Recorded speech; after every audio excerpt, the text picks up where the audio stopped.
Hello guys, welcome back to my channel. അപ്പോൾ നമുക്ക് ഋതുജന്മ കൽപ്പനയിലെ നാളത്തെ എപ്പിസോഡ് എന്താണെന്നുള്ളത് ഫുൾ എപ്പിസോഡ് ഞാൻ ഇനി തൊട്ട് വീഡിയോയിൽ പറയുന്നതായിരിക്കും. ഓക്കെ, അപ്പം എല്ലാവരും ചാനലിലേക്ക് പോകുന്നതിന് മുന്നേ വീഡിയോയിലേക്ക് പോകുന്നതിന് മുന്നേ ലൈക്കും കമൻറ്റും ഷെയറും സബ്സ്ക്രൈബ് ചെയ്യാൻ മറക്കരുത്. അത് കഴിഞ്ഞിട്ട് മുന്നോട്ടുള്ള കണ്ടാൽ മതി കേട്ടോ. അപ്പോൾ നമുക്ക് വീഡിയോയിലേക്ക് പോകാം.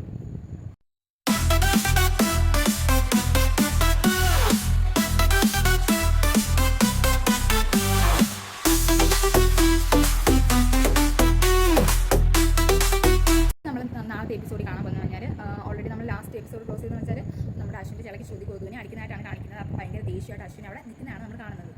അപ്പം ഇന്നത്തെ മീൻസ് നാളത്തെ എപ്പിസോഡിലും സ്റ്റാർട്ടിങ് കാണിക്കാൻ പോകുന്നത് വെച്ചാൽ അവർ ഇങ്ങനെ അടിച്ച കാര്യം, അതുപോലെ ഇടയ്ക്ക് എനിക്ക് വരുന്ന കാര്യം, പിന്നെ എനിക്ക് അവിടെ ഒരു ജോക്ക് അടിക്കുന്ന കാര്യമൊക്കെയാണ് നമ്മൾ പറഞ്ഞുകൊണ്ടിരുന്നത്.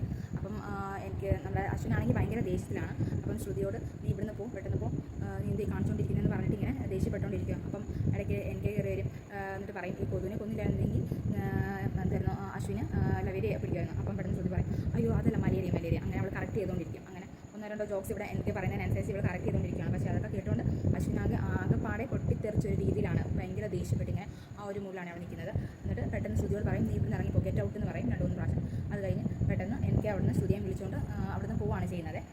പെട്ടെന്ന് സ്പീഡ് ഓടിയിട്ട് പുറകിൽ നമ്മുടെ അശ്വിൻ വരുന്നുണ്ടോ ഇങ്ങനെ നോക്കി പെട്ടെന്ന് എന്നിട്ട് എനിക്ക് അയ്യോ നമ്മുടെ പുറകിൽ വരുന്നുണ്ടോ പെട്ടെന്ന് പോകുന്നതാണ്. അങ്ങനെ ധൃതി രണ്ടുപേരോട് ഇറങ്ങി ഡയറക്റ്റ് താഴോട്ട് ഇറങ്ങി ചെല്ലുകയാണ് ചെയ്യുന്നത്. ഇറങ്ങി ചെല്ലുന്ന വെച്ചാൽ നമ്മുടെ അഞ്ജലിയും മനോരമയും മുത്തശ്ശിയും പിന്നെ മോഹൻ ഇവരെല്ലാവരും കൂടെ മീൻസ് ആകാശിൻ്റെ അച്ഛൻ എല്ലാവരും കൂടെ അവിടെ ഇരുന്ന് ഇങ്ങനെ ഡിസ്കസ് ചെയ്യുമായിരുന്നു. അപ്പം പെട്ടെന്ന് അഞ്ജലി ശ്രുതിയെ കണ്ടുകൊണ്ട് ചോദിക്കും എന്ത് പറ്റി ശ്രുതി, ആരും നിങ്ങളുടെ പുറകിൽ ഓടുന്നുണ്ടോ, എന്ത് പറ്റി? അന്നേരം അവളിങ്ങനെ പേടിച്ചിട്ട് പറയും ഒന്നുമില്ല കുഴപ്പമൊന്നുമില്ല. അന്നേരം അഞ്ജലി ചോദിക്കും ശ്രുതി എന്തായിരുന്നു ഫോൺ വിളിച്ച് പറഞ്ഞത്, സംഗീതത്തിൻ്റെ എന്തോ ഒരു കാര്യം പറയണമെന്ന് പറഞ്ഞില്ലായിരുന്നു, സംഗീതത്തിൻ്റെ കാര്യം വല്ലതാണോ പറയുന്നത്, അങ്ങനെ ചോദിക്കേ. അപ്പോൾ ശ്രുതി സത്യം പറഞ്ഞാൽ അശ്വിനെ അടിച്ച ആ ഒരു ടെൻഷനിൽ ഇങ്ങനെ ഏതോ വേറൊരു ലോകത്താണ്. അപ്പം ശരിയാ, സംഗീതത്തിൽ നിങ്ങളെ എങ്ങനെ തോൽപ്പിക്കാൻ പറ്റും, അന്നേരം അവരെല്ലാവരും ഇങ്ങനെ ഞെട്ടിപ്പോകും എല്ലാവരും.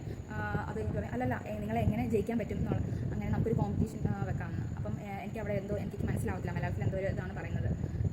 അപ്പം അതിങ്ങനെ എനിക്ക് ക്ലിയർ ചെയ്ത് അഞ്ജലി കൊടുക്കും, ഇങ്ങനെ ഒരു കോമ്പറ്റീഷനാണ് ഉദ്ദേശിക്കുന്നതിന്. അപ്പം ജയിച്ചാലല്ലേ ആരാണ് മിടുക്കർ, തോറ്റാലല്ലേ ആരാണ് ഇതാവുന്നതെന്ന് അറിയത്തുള്ളൂ അവിടെ ശ്രുതി പറയാണ്. അപ്പം മുത്തശ്ശി പറയും ശരിയാ അതാണ് നല്ലത്, കാരണം വെറുതെ ഒരു സംഗീതം വെച്ചിട്ട് ഒരു കാര്യമില്ലല്ലോ, ഇവിടെ ജയം തോൽവി ഉണ്ടെങ്കിലല്ലേ നമുക്കൊരു രസം വരത്തുള്ളൂ, കുറച്ചുകൂടെ ഒന്ന് നല്ലപോലെ പെർഫോം ചെയ്യാനും. അങ്ങനെ ഒരു ഇതാണ് മുത്തശ്ശി പറയുന്നത്. അപ്പോൾ അവരെല്ലാം കൂടെ ശരി ഓക്കെ അന്ന് നമുക്ക് സംഗീതം ഒരു കോമ്പറ്റീഷനായിട്ട് വെക്കാം, ഫ്രണ്ട് സൈഡിൽ നിന്ന് ചെറുക്കൻ്റെ സൈഡിൽ നിന്നുള്ള അവരിങ്ങനെ ഡിസ്കസ് ചെയ്തുകൊണ്ടെങ്കിൽ പെട്ടെന്ന് അശ്വിൻ വന്ന് ദേഷ്യപ്പെട്ട് പറയും ഇവിടെ ആരും സംഗീതം ഒന്നും വെക്കുന്നില്ല, ഇവിടെ ഒരു ബഹളവും വേണ്ട എന്നുള്ള രീതിയിൽ വന്ന് പറയുകയാണ്. അപ്പോൾ അവിടെ മുത്തശ്ശി അഞ്ജലിക്ക് ചോദിക്കും അതെന്ത് പറ്റി, അതെന്താ നമുക്ക് പുറത്തെ കാണാം അങ്ങനെയാണെങ്കിൽ ചെയ്യാം. അപ്പം അശ്വിൻ പറയും എനിക്കിവിടെ ബഹളം കാര്യങ്ങളൊന്നും എനിക്ക് ഇഷ്ടമല്ല. അന്നേരമാണ് മുത്തശ്ശി പറയുന്നത് നമുക്ക് എന്നാൽ പിന്നെ അത് പുറത്ത് ആക്കാം, പറ്റത്തില്ല, എന്തായാലും സംഗീതമൊന്നും വേണ്ട, ഇങ്ങനെ ബഹളം ഒന്നും വെച്ചിട്ടൊന്നും കല്യാണം ചെയ്യേണ്ട, അപ്പം നമുക്കത് സംഗീതം എന്തായാലും വേണ്ട, അങ്ങനെ സംഗീതം വെക്കുവാണെങ്കിൽ ഞാൻ വരുന്നില്ല, നിങ്ങൾ വെച്ച് കുഴപ്പമില്ല എന്ന് പറയും. അപ്പോൾ പെട്ടെന്ന് ആകാശം എഴുന്നേറ്റ് പറയും ചേട്ടൻ ഇഷ്ടമല്ലെങ്കിൽ വേണ്ട, നമുക്ക് സംഗീതം വേണ്ട, നടത്തേണ്ട, കുഴപ്പമില്ല, കോമ്പറ്റീഷനായിട്ട് നടത്തേണ്ട എന്ന് പറയും. അപ്പം പെട്ടെന്ന് അശ്വിൻ എന്തായിരുന്നു നമ്മുടെ അവരോട് ആകാശിനോട് താങ്ക് യു ആകാശ് എന്ന് പറഞ്ഞിട്ട് പറയുവേ. അപ്പം ഇറ്റ്സ് ഓക്കെ ചേട്ടാന്ന് പറഞ്ഞിട്ട് അവിടെ അവർ ഇങ്ങനെ നിൽക്കും. അപ്പോൾ എല്ലാവരും ഇങ്ങനെ വിഷമിച്ച് ഇങ്ങനെ നിൽക്കും. നമ്മുടെ അശ്വിൻ അവിടെ നിന്ന് പോവുകയാണ് ചെയ്യുന്നത്. അപ്പോൾ പെട്ടെന്ന് എല്ലാവരും വിഷമിച്ചിട്ട് പറയും അയ്യോ ഇതെന്ത് പറ്റി, അഞ്ജലി പറയും എൻ്റെ കല്യാണത്തിനും സംഗീതം വെച്ചായിരുന്നു, ഇപ്പം അതുപോലെ തന്നെ ആകാശിൻ്റെ എൻഗേജ്മെൻറ്റ് നമ്മൾ ഡാൻസൊക്കെ വെച്ചായിരുന്നു, പിന്നെ എന്ത് പറ്റി, എന്താ പ്രശ്നമൊന്നും മനസ്സിലാവുന്നില്ലല്ലോ. അപ്പം ശ്രുതി ഇങ്ങനെ വിഷമിച്ചിങ്ങനെ പേടിച്ചിങ്ങനെ നിൽക്കുവാണ്, കാരണം അവൾ അടിച്ചു, അതാണ് മെയിൻ റീസൺ. അപ്പം അങ്ങനെ അവിടെ അവരെല്ലാവരും നിൽക്കുവാണ്. അപ്പോൾ അത് കഴിഞ്ഞിട്ട് പിന്നെ അടുത്ത് കാണിക്കുന്നത് വെച്ചാൽ അവൾ അശ്വിൻ്റെ അടുത്ത് ചെല്ലുകയാണ് ചെയ്യുന്നത് ശ്രുതി. എന്നിട്ട് പറയും സാർ ഞാൻ ചെയ്തത് തെറ്റാണ്, ഞാൻ അറിയാതെ അടിച്ചാണ്, കൊതു വന്നിരുന്നുകൊണ്ടാണ് അടിച്ചത് പറഞ്ഞിട്ട് അവിടെ കരയാൻ തുടങ്ങും. അപ്പോൾ പെട്ടെന്ന് നമ്മുടെ അശ്വിൻ അങ്ങ് മെൽറ്റായി പോകും. എന്നിട്ട് പെട്ടെന്ന് അവിടെ അടുത്തോട്ട് ചെയ്യും. എന്നിട്ട് പറയും നീ എന്തിനാ കരയുന്നത്, കുഴപ്പമില്ല അടിച്ചത് പ്രശ്നമില്ല, കുഴപ്പമില്ല എന്നുള്ള രീതിയിൽ പറയും. അപ്പോൾ നമ്മുടെ കണ്ണീരൊക്കെ തുടച്ചിട്ട് അവൾ പറയും ആണോ സാർ അപ്പം എന്നോട് ക്ഷമിച്ചല്ലേ, എന്നിട്ട് നമുക്ക് സംഗീതം വെച്ചാലോ. പെട്ടെന്ന് അവിടെ ആ ഒരു ഫേസിലെ റിയാക്ഷൻ കണ്ണീരും ഒക്കെ തുടച്ചിട്ട് റിയാക്ഷൻ കാണുമ്പോൾ അശ്വിന് വീണ്ടും ദേഷ്യം വരുവേ. എന്നിട്ട് പറയാം അപ്പം ഇതെല്ലാം നിൻ്റെ നാടകമായിരുന്നല്ലേ, എന്തായാലും ഒരു കാര്യം നടന്നു വന്നിട്ട് സംഗീതം നടത്തുന്നില്ല, സാറിൻ്റെ മെയിൻ പ്രശ്നം എന്താ, ഞാൻ സാറിനെ അടിച്ചതല്ലേ. അപ്പം സാർ ഇങ്ങനെ കവള് കാണിച്ചു കൊടുക്കും, ഇങ്ങനെ കവള് കാണിച്ചു കൊടുക്കും, അടിച്ചു സാറിന് വേണ്ടി 2-3 പ്രാവശ്യം ഇങ്ങനെ അവിടെ ഇങ്ങനെ നിൽക്കും. എന്നിട്ട് അവനിങ്ങനെ ദേഷ്യത്തോടെ ഇങ്ങനെ നോക്കുകയാണ് ചെയ്യുന്നത്. എന്നിട്ട് ഇങ്ങനെ വരും. എന്നിട്ട് അവളോട് പറയും ഞാൻ അടിച്ചാൽ നിനക്ക് ഒട്ടും താങ്ങാൻ പറ്റത്തില്ല, അതുകൊണ്ട് ഞാൻ അടിക്കുന്നില്ല, നീ ഇവിടുന്ന് പോകാൻ പറഞ്ഞ് ദേഷ്യപ്പെട്ടിട്ട് പറയുകയാണ് ചെയ്യുന്നത്. എങ്ങനെയും ശ്രുതി കൺവിൻസ് ചെയ്യാൻ നോക്കും, പക്ഷെ ഒട്ടും കൺവിൻസ് ആവത്തില്ല. അപ്പം നമ്മുടെ ശ്രുതി അവളെ അടിക്കാൻ പറഞ്ഞുകൊണ്ട് നിൽക്കുകയാണ്. അപ്പം കുറച്ചുകൂടെ അടുത്തോട്ട് വന്നിട്ട് അശ്വിൻ പറയും നീ എന്താ വിചാരിച്ചത്, നീ കാരണമാണ് ഞാൻ സംഗീതമെല്ലാം മാറ്റി വെച്ചത്, നിനക്ക് ഇത്ര ഇമ്പോർട്ടൻസ് കൊടുക്കുന്നത് നീ നിർത്തി വെച്ചോ, അതായിരിക്കും നിനക്ക് നല്ലത്, എനിക്കിവിടെ ബഹളവും അങ്ങനെ സൗണ്ടും അങ്ങനെയുള്ള കാര്യങ്ങളൊന്നും എനിക്ക് ഇഷ്ടമല്ല, ഞാൻ അതുകൊണ്ടാണ് സംഗീതം വേണ്ടെന്ന് പറഞ്ഞത്, അല്ല നീ കാരണമല്ല എന്ന് പറയും. എന്നിട്ട് അവിടെ നിന്ന് ദേഷ്യപ്പെട്ടിട്ട് പെട്ടെന്ന് കഥ അടയ്ക്കുകയാണ് ചെയ്യുന്നത്. അങ്ങനെ നമ്മുടെ ശ്രുതി താഴോട്ട് വീണ്ടും ഇറങ്ങി പോയിട്ട് നമ്മുടെ അഞ്ജലിയുടെ ബെഡ്റൂമിലോട്ടാണ് പോകുന്നത്. അവിടെ മുത്തശ്ശിയും മനോരമയും എനിക്കും എല്ലാവരും അവിടെ കാണുക. അപ്പോൾ അവരോട് ഇങ്ങനെ പറയും നമുക്ക് എന്ത് ചെയ്യാൻ പറ്റും, അതുപോലെ എന്തായാലും നമ്മുടെ അഞ്ജലി പറയും കുഞ്ഞിന് ഇഷ്ടമല്ലെങ്കിൽ നമുക്ക് ചെയ്യണ്ട. അപ്പം നമ്മുടെ മുത്തശ്ശി പറയും നമ്മൾ ഇത്രയൊക്കെ പ്രാക്ടീസ് ചെയ്തല്ലേ എന്ത് ചെയ്യാനാണ്. അപ്പം ശ്രുതി പറയുന്നത് ശരിയാണ്, നമ്മൾ ഇത്രയൊക്കെ പ്രാക്ടീസ് ചെയ്തല്ലേ, അത് എങ്ങനെ ശരിയാവും, നമുക്ക് എന്തെങ്കിലും ഒരു സൊല്യൂഷൻ കണ്ടെത്താം. ഇത് മുത്തശ്ശി പറയുന്നത് ഞാൻ എന്നാൽ പോയി അമ്പലത്തിൽ നിന്ന് പോയിട്ട് വരുന്നത് പറഞ്ഞിട്ട് അവിടെ നിന്ന് പോവാണ്.